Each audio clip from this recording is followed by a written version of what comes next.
السلام علیکم و رحمت الله و برکاته. پیام ما اول به ساشا مسکوا و ساویک.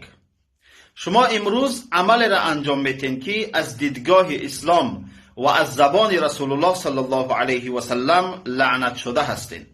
امام احمد روایت میکنه در حدیث صحیح پیامبر صلی الله علیه و سلم گفتن لعن الله من عمل عمل قوم لوط، لعن الله من عمل عمل قوم لوط، لعن الله من عمل عمل قوم لوط.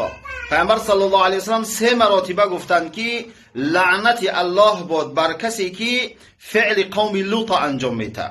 میبخشه یعنی کنتگی میکنه، به مردها میرسه.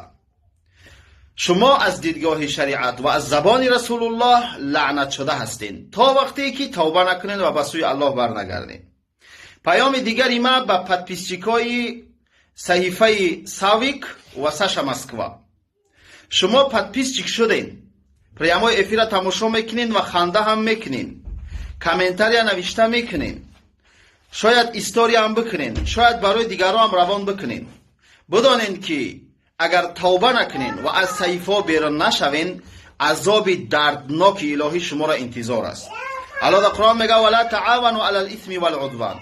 در کارهای گناه همدیگر را کمک نکنین، همدیگر را کمک نکنین.